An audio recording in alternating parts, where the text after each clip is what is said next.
Pernah gak sih kalian membayangkan seorang anak kecil yang sedang berusaha memecahkan teka-teki? Ia hampir menyerah sampai seorang temannya menghampiri dan memberikan sedikit petunjuk. Dalam hitungan detik, teka-teki itu dapat diselesaikan secara mandiri. Peristiwa sederhana ini sebenarnya menggambarkan teori besar dari Lev Vygotsky tentang bagaimana manusia belajar melalui interaksi sosial.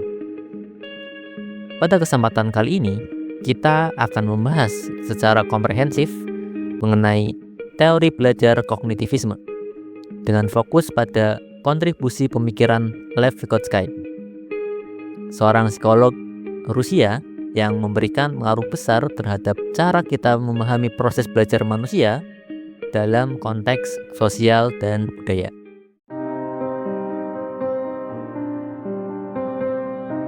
Dalam paradigma kognitivisme, belajar dipandang sebagai proses mental yang aktif, di mana individu membangun dan mengorganisasi pengetahuan berdasarkan pengalaman serta interaksi dengan lingkungannya.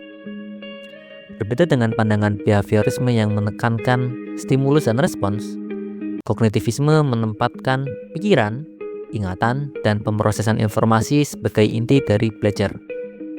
Nah, di antara para tokoh besar kognitivisme, Lev Vygotsky menonjol karena ia memperluas cakupan teori ini melalui pendekatan sosiokultural. Vygotsky menegaskan bahwa perkembangan kognitif seseorang tidak dapat dipisahkan dari konteks sosial lingkungannya. Dengan kata lain, belajar bukanlah kegiatan individu yang terisolasi, melainkan hasil dari interaksi sosial yang bermakna.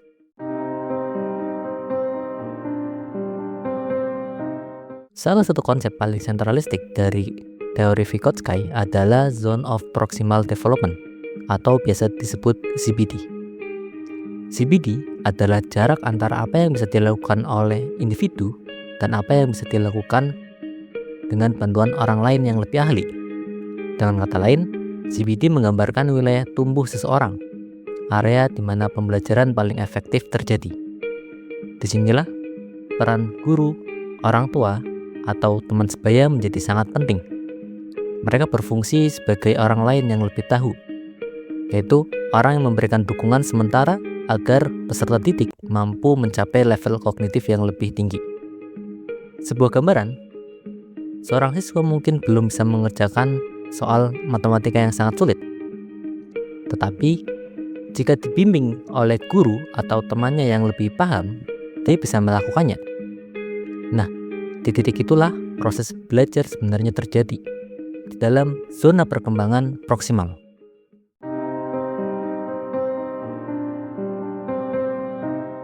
Konsep ini kemudian melahirkan istilah scaffolding atau penompang belajar dengan bahasa sederhana yaitu bantuan sementara.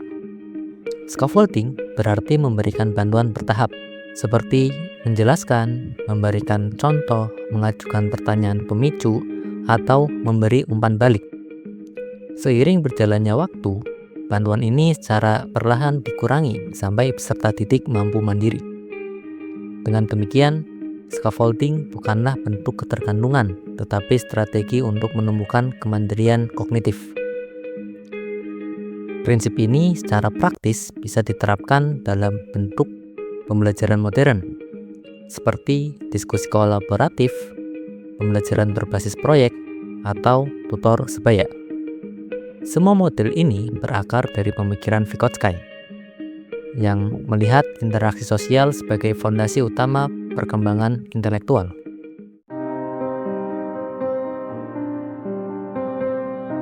Vygotsky juga menekankan bahwa bahasa merupakan alat mediasi utama dalam berpikir dan belajar. Melalui bahasa, manusia menstruktur pengalaman, menafsirkan makna, dan membangun realitas sosial. Dalam konteks budaya, setiap masyarakat memiliki simbol, nilai, dan praktik yang membentuk cara berpikir individunya. Karena itu, Vygotsky menganggap bahwa perkembangan kognitif bersifat historis dan kultural, tidak universal atau statis. Seseorang belajar melalui internalisasi pengalaman sosial, di mana interaksi eksternal secara perlahan berubah menjadi proses mental internal.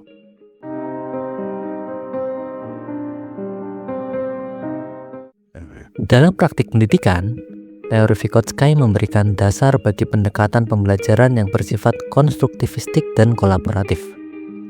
Guru berperan bukan sekadar penyampai informasi, tetapi sebagai fasilitator perkembangan. Ia perlu mengenali zona perkembangan proksimal siswa, memberikan scaffolding yang tepat, serta menciptakan lingkungan belajar yang kaya interaksi. Selain itu, belajar bersama teman juga sangat bermanfaat. Melalui kerjasama, diskusi, atau saling menjelaskan, siswa dapat membantu satu sama lain tumbuh di dalam zona perkembangan mereka masing-masing. Dengan kata lain, belajar adalah proses sosial. Kita tumbuh karena berinteraksi dengan orang lain.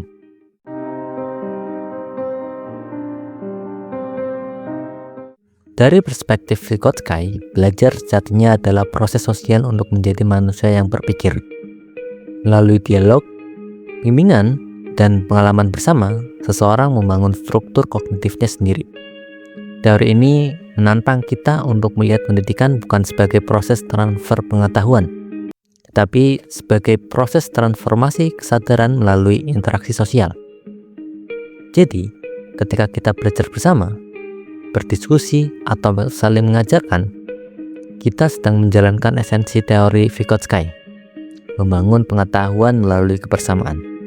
Seperti kata Vygotsky, melalui orang lain, kita menjadi diri kita sendiri.